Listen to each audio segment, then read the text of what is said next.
Hello traders, hello investors, this is Siyad Ilikkal. എല്ലാ വീക്കെൻഡും ഉള്ള നമ്മുടെ മാർക്കറ്റ് ഔട്ട്ലുക്കിലേക്ക് നമുക്ക് കിടക്കാം. അടുത്ത ആഴ്ചയിലെ ഗ്ലോബൽ മാർക്കറ്റിനെ സ്വാധീനിക്കുന്ന പ്രധാന ഈവൻറ്റുകളെല്ലാം തന്നെ നമ്മളിന്ന് ഡിസ്കസ് ചെയ്യുന്നുണ്ട്.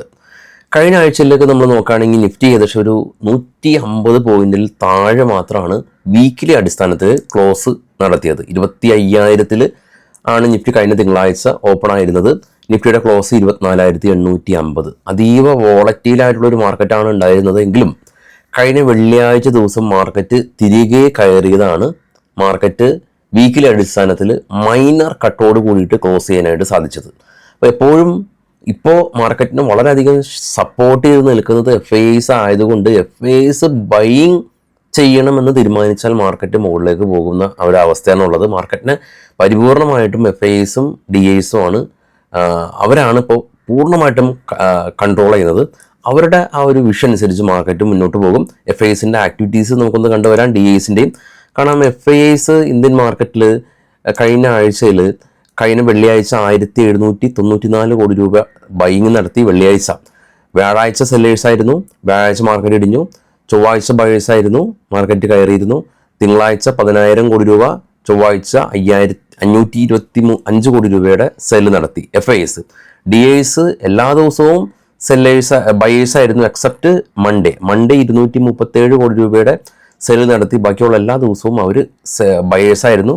DIs ആഭ്യന്തര വിദേശ കാര്യ കമ്പനികളുടെ അവരുടെ ഒരു മാർക്കറ്റിനോടുള്ള സെൻറ്റിമെൻറ്റ്സ് അനുസരിച്ചാണ് മാർക്കറ്റിൻ്റെ ഒരു മുന്നോട്ടുള്ള ഒരു പോക്ക്. നമുക്ക് അറിയാവുന്ന കാര്യമാണ്. ഞാനിത് വീണ്ടും പറയാൻ കാരണം ഇന്ത്യ ഓവർ വാല്യുവേഷൻ, ഇന്ത്യയിൽ നിന്ന് പണം ചൈനയിലേക്ക് പോവുക എന്നുള്ള ആ ഒരു സിനാരിയോ ഇപ്പോൾ പൂർണ്ണമായിട്ടും ഇന്ത്യൻ മാർക്കറ്റിൽ നിന്ന് വിട്ടുമാറിയ ഒരു അവസ്ഥയിലാണ് ഉള്ളത്. കാരണം ചൈനയും US-ഉം തമ്മിലുള്ള ഈ താരിഫ് പ്രശ്നങ്ങളെല്ലാം തന്നെ ഒതുങ്ങിയെങ്കിൽ കൂടിയും ഉള്ളിൻ്റെ ഉള്ളിലും ഇപ്പോഴും ആ ഒരു ഈർഷ്യ നിലനിൽക്കുന്നുണ്ട്. അപ്പോൾ അത് പറയുമ്പോഴാണ് കഴിഞ്ഞ വെള്ളിയാഴ്ച ദിവസം നമ്മളുടെ മാർക്കറ്റ് ക്ലോസ് ചെയ്തതിന് ശേഷം പെട്ടെന്ന് തന്നെ US ഫ്യൂച്ചർ വലിയ തോതിൽ ഇടിവ് രേഖപ്പെടുത്തി. യൂറോപ്യൻ മാർക്കറ്റും വലിയ തോതിൽ ഇടിവ് രേഖപ്പെടുത്തി. ഇതിൻ്റെ പ്രധാന കാരണം ട്രംപ് പുതിയതായിട്ട് ട്വീറ്റ് ചെയ്തേക്കാണ്. യൂറോപ്യൻ യൂണിയനുമായിട്ട് ഈ ഒരു താരിഫ് വിഷയത്തിൽ ധാരണ ആയിട്ടില്ല. 50% മേൽ താരിഫ് ഈ അടുത്ത മാസം 1-ാം തീയതി മുതൽ ഇത് ആരംഭിക്കും എന്നുള്ള ഈ ഒരു പ്രസ്താവന വളരെ ഞെട്ടലോടെ കൂടിയിട്ടാണ് മാർക്കറ്റ് കേട്ടത്. കാരണം ഈ താരിഫ് പ്രശ്നങ്ങളും ബഹളങ്ങളെല്ലാം തന്നെ മാറിയതിനു ശേഷമാണ് ട്രംപ് സൗദി അറേബ്യയിലേക്ക് സന്ദർശനം നടത്തിയിട്ടുള്ളതും വലിയ തോതിൽ ഇൻവെസ്റ്റ്മെൻ്റ് എല്ലാം തന്നെ അമേരിക്കയിലേക്ക് കൊണ്ടുവരാനായിട്ടൊക്കെ പറ്റിയത്.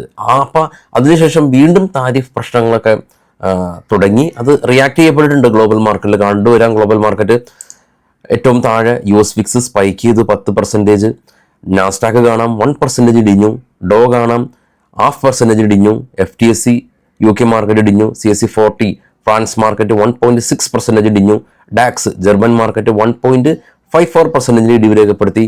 അതിന് മുകളിലുള്ള കഥകൾ നമ്മൾ കണ്ട കാര്യമാണ്. അപ്പോൾ ഇത് നമ്മളെ മാർക്കറ്റ് ക്ലോസ് ചെയ്തതിനു ശേഷം severe cell of European US മാർക്കറ്റുകളിൽ നമ്മൾ കണ്ടു. ഇതിൻ്റെ പ്രധാന കാരണമാണ് നമ്മൾ നേരത്തെ ഡിസ്കസ് ചെയ്തിട്ടുള്ളത്. ഇനി നമുക്ക് നേരെ ഇന്ത്യൻ മാർക്കറ്റിലേക്ക് കടന്നു വരാം. ഇന്ത്യൻ മാർക്കറ്റിനെ സംബന്ധിച്ച് വളരെ പോസിറ്റീവായിട്ടുള്ളൊരു അനൗൺസ്മെൻറ്റ് RBI നടത്തിയിട്ടുണ്ട്. RBI ഡിവിഡൻഡ് ഇനത്തിൽ സെൻട്രൽ ഗവൺമെൻറ്റിന് 26.85 ലക്ഷം കോടി രൂപയാണ് സെൻട്രൽ ഗവൺമെൻറ്റിന് കൊടുക്കുന്നത്. ഇത് കഴിഞ്ഞ വർഷം ആയിട്ട് കമ്പയർ ചെയ്യുമ്പോൾ 27% ഒരു ഗ്രോത്ത് ഈ ഒരു ഡിവിഡൻഡ് വക RBI ഗവൺമെൻറ്റിന് കൊടുക്കുന്നതിൽ സംബന്ധിച്ചിട്ടുണ്ടായിട്ടുണ്ട്. ഇത് ഗവൺമെൻറ്റിനെ സംബന്ധിച്ച് വളരെയധികം ഗുണകരമായിട്ടുണ്ട്. ഒരുപാട് ലിക്വിഡിറ്റി ഉണ്ട്. RBIനെ സംബന്ധിച്ച് പല രീതിയിലും ഫിനാൻഷ്യൽ ബാങ്കുകളിലെ ഫണ്ട് ലിക്വിഡിറ്റി കൂട്ടാനായിട്ട് ഫണ്ട് ഇൻഫ്ലോ കൊടുത്ത കാര്യമൊക്കെ നമ്മൾ കണ്ടു. പല സമയത്തും RBIയുടെ ആ ഒരു ആക്ഷൻ കാരണമാണ് മാർക്കറ്റ് എസ്പെഷ്യലി ബാങ്ക് മേഖല തന്നെ പിടിച്ചു നിർത്തിയിട്ടുള്ളത്. അപ്പോൾ ഈ ഒരു കാര്യം ഇപ്പോൾ ഇന്നത്തെ പേപ്പറുകളിലെല്ലാം തന്നെ കൃത്യമായിട്ട് ഇതിനെക്കുറിച്ച് വിശദമായിട്ടുള്ള വിവരങ്ങളെല്ലാം തന്നെ മനോരമ അടക്കമുള്ള പേപ്പറുകളുണ്ട്. അതിനെക്കുറിച്ച് വിശദമായിട്ട് വായിച്ച് മനസ്സിലാക്കാൻ ശ്രമിക്കുക. അപ്പോൾ ഇത് സെൻട്രൽ ഗവൺമെൻറ്റിന് ഈ ഒരു പണം അവരുടെ വികസന പ്രവർത്തനത്തിന് വേണ്ടിയിട്ട് ഉപയോഗിക്കാനായിട്ടൊക്കെ സാധിക്കും. എസ്പെഷ്യലി നമ്മൾ ഡിഫൻസ് മേഖലയിലേക്ക് ഒരുപാട് പണം ഇപ്പോൾ മാറ്റിയിട്ടുണ്ട്. ഡിഫൻസ് ശക്തി കൂട്ടുക, ആണ് ഇപ്പോൾ നമ്മൾ ചെയ്യുന്നത്. അടുത്തിടെ ഉണ്ടായിരുന്ന ബോർഡർ ടെൻഷൻ കാരണം ഇപ്പോൾ നമ്മൾ ഒരുപാട് ഡിഫൻസ് ഉപകരണങ്ങൾ വാങ്ങുന്നുണ്ട്. അതുകൊണ്ട് തന്നെയാണ് ഇന്ത്യയിൽ തദ്ദേശീയമായിട്ട് ഈ ഡിഫൻസ് ഉപകരണങ്ങൾ നമ്മൾ നിർമ്മിക്കുകയും നമ്മൾ ഒരു എക്സ്പോർട്ട് ഹബ്ബായിട്ട് മാറ്റുകയും ചെയ്യും എന്നുള്ള ഒരു പ്രസ്താവനയെ തുടർന്ന് ഡിഫൻസ് സ്റ്റോക്കുകളെല്ലാം തന്നെ കനത്ത റാലി നമ്മൾ കണ്ടിട്ടുള്ളതാണ്. അപ്പോൾ അതാണ് നമ്മുടെ മാർക്കറ്റിലുള്ള ഒരു പ്രധാന കാര്യം. കഴിഞ്ഞ ആഴ്ചയിൽ വീക്കിലി അടിസ്ഥാനത്തിൽ മാരുതിയും M&M-ഉം സൊമാറ്റോ, എറ്റേണൽ പോലെയുള്ള സ്റ്റോക്കുകളിൽ വലിയ തോതിലൊരു പ്രോഫിറ്റ് ബുക്കിംഗ് കണ്ടു. കൊച്ചിൻ ഷിപ്പ്യാർഡും നല്ല റാലിക്ക് ശേഷം കഴിഞ്ഞ ആഴ്ച 6% ഒരു ഫോൾ രേഖപ്പെടുത്തി. ഡിക്സൺ ടെക്കും 10% ഫോൾ രേഖപ്പെടുത്തി. Colgate Palmolive company, FMCG company 10% അടുത്ത് ഫോൾ രേഖപ്പെടുത്തിയത് നമ്മൾ ഡിസ്കസ് ചെയ്ത കാര്യം തന്നെയാണ്. അപ്പോൾ FISന്റെ ബൈങ് കാരണം മാർക്കറ്റ് പിടിച്ചു നിന്നു. പക്ഷേ ഈ ഒരു ട്രംപിൻ്റെ യൂറോപ്യൻ താരിഫ് കാരണം ഇനിയിപ്പോൾ ഏത് രീതിയിൽ റിയാക്ട് ചെയ്യപ്പെടുമെന്ന് നമ്മൾ അടുത്ത ആഴ്ചയിൽ കാത്തിരുന്ന് കാണേണ്ടത് തന്നെയാണ്. അപ്പോൾ ഈ ഒരു ട്രംപും ചൈനയും തമ്മിലുള്ള താരിഫ് എല്ലാം തന്നെ ധാരണയായി. ഇപ്പോൾ UK ആയിട്ട് ഇങ്ങനെയാണ്, അപ്പോൾ ഇന്ത്യ ആയിട്ട് എന്ത് എന്നുള്ളൊരു ചോദ്യം സ്വാഭാവികമായിട്ടും നിങ്ങൾക്ക് ഉണ്ടായേക്കാം. നമ്മളുടെ ഇൻഡസ്ട്രിയൽ മിനിസ്റ്റർ പീയൂഷ് ഗോയൽ കഴിഞ്ഞ 1 വീക്കായിട്ട് US ചർച്ചകൾ നടന്നുകൊണ്ടിരിക്കുകയാണ്. പല ന്യൂസ് മാധ്യമങ്ങളിലെല്ലാം തന്നെ ഇന്ത്യ താരിഫെല്ലാം തന്നെ 10% അതിലും താഴെ, അപ്പോൾ ആഡംബര കാറുകളെല്ലാം തന്നെ ഇവിടെ പകുതി വിലയിലൊക്കെ കിട്ടും എന്നുള്ള രീതിയിലൊക്കെ വാർത്തകളൊക്കെ വരുന്നുണ്ട്. അതൊന്നും യാഥാർത്ഥ്യമായിട്ടില്ല. വരും ദിവസങ്ങളിൽ നമുക്ക് കാത്തിരുന്ന് കാണാം. അപ്പോൾ അതിൻ്റെ ഒരു അഭ്യൂഹത്തിലായിരിക്കണം കഴിഞ്ഞ ആഴ്ചയിൽ M&M-ഉം മാരുതിയും എല്ലാം തന്നെ ഇടിവ് രേഖപ്പെടുത്തിയത്. IPO നോക്കുകയാണെങ്കിൽ ലീല ഹോട്ടൽ IPO 3500 കോടി രൂപയുടെ IPO ഓപ്പൺ ആവുന്നുണ്ട്. അപ്പോൾ സോളാർ എന്ന് പറയുന്ന സോളോസ് ബാംഗ്ലൂർ എന്ന് പറയുന്നൊരു കമ്പനിയാണ് ഇവരുടെ മാതൃ കമ്പനി. അപ്പോൾ അവരുടെ IPO 3500 കോടി രൂപയുടെ IPO ആണ് ഓപ്പൺ ആകുന്നത്. ഇനി നമുക്ക് അടുത്ത ആഴ്ചയിലെ പ്രധാന ഗ്ലോബൽ ഈവൻ്റ് ഒന്ന് കണ്ടുവരാം. സമയമുണ്ട്. നമുക്ക് മെയ് 26-ാം തീയതി US മാർക്കറ്റ് അവധിയാണ്. അന്ന് നമ്മുടെ മെമ്മോറിയൽ ഡേ ആണ്. എന്നാൽ അന്നത്തെ ദിവസം തന്നെ ഫെഡ് ചെയർ പവലിൻ്റെ സ്പീച്ച് ഉണ്ട് 12:10 AM. മെയ് 27-ാം തീയതി US നിന്ന് കൺസ്യൂമർ കോൺഫറൻസ് ഡേറ്റ ഉണ്ട് 7:30 PM ഇന്ത്യൻ സമയം ഉണ്ടോ. മെയ് 28-ാം തീയതി US നിന്ന് ഫെഡറൽ ഓപ്പൺ കമ്മിറ്റിയുടെ മിനിറ്റ്സ് ഓഫ് മീറ്റിംഗ് ഉണ്ട് 11:30 PM ഇന്ത്യൻ സമയം. ഇന്ത്യയിൽ നിന്ന് industrial production 2 PM US GDP May 29-ാം തീയതി 6 PM ഇന്ത്യൻ സമയം. ജർമ്മനിയിൽ നിന്ന് ഇൻഫ്ലേഷൻ ഡേറ്റ മെയ് 30-ാം തീയതി 5:30 PM ഇന്ത്യൻ സമയം. ഇന്ത്യയുടെ GDP മെയ് 30-ാം തീയതി 2 PM, അതായത് ഉച്ചയ്ക്കാണ് ഉള്ളത്. അപ്പോൾ ഈ ആഴ്ച US-ൻ്റെ GDP, ഇന്ത്യയുടെ GDP, US മാർക്കറ്റ് തിങ്കളാഴ്ച അവധി. എന്നാൽ ജെറോം പവലിൻ്റെ സ്പീച്ച്, ഫെഡറൽ ഓപ്പൺ കമ്മിറ്റിയുടെ മിനിറ്റ്സ് ഓഫ് മീറ്റിങ്ങും എല്ലാം തന്നെ ഉണ്ട്. ഇതൊക്കെ വളരെ റെലവൻ്റ് ആയിട്ടുള്ള കാര്യം തന്നെയാണ്. നമ്മൾ ഈ ഒരു ഇമ്പോർട്ടൻ്റ് ലെവൽ 3 and ഹൈ മാത്രമാണ് ഇപ്പോൾ എടുക്കുന്നുള്ളൂ. ചെറിയ ലെവൽ മറ്റേ ഇവൻറ്റുകളൊന്നും നമ്മൾ ഡിസ്കസ് ചെയ്യുന്നില്ല. പക്ഷേ ഇത്തരം ഇവൻറ്റുകൾക്ക് വളരെയധികം പ്രസക്തി ഉണ്ട്.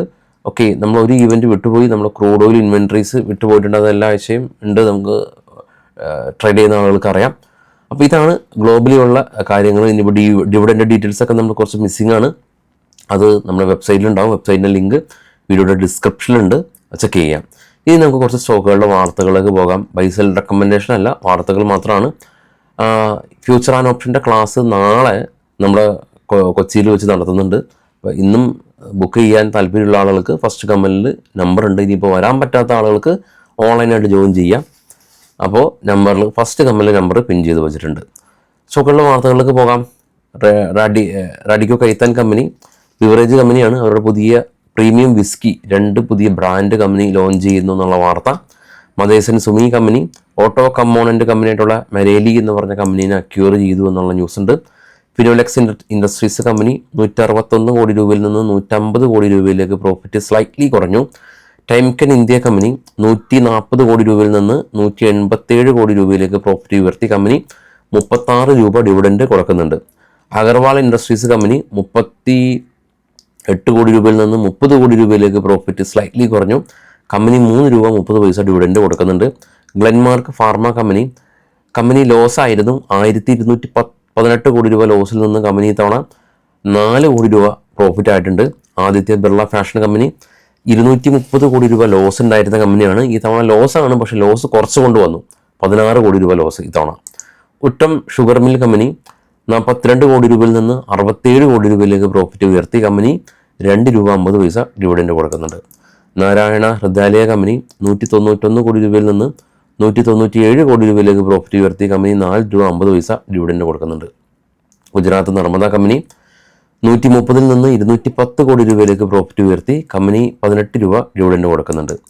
അനുപം രസായന കമ്പനി 30 കോടി രൂപയിൽ നിന്ന് 44 കോടി രൂപയിലേക്ക് പ്രോഫിറ്റ് ഉയർത്തി ബാലകൃഷ്ണ ഇൻഡസ്ട്രീസ് കമ്പനി 487 നിന്ന് 370 കോടി രൂപയിലേക്ക് പ്രോഫിറ്റ് ചുരുക്കി കമ്പനി 4 രൂപ ഡിവിഡൻഡ് കൊടുക്കുന്നുണ്ട്.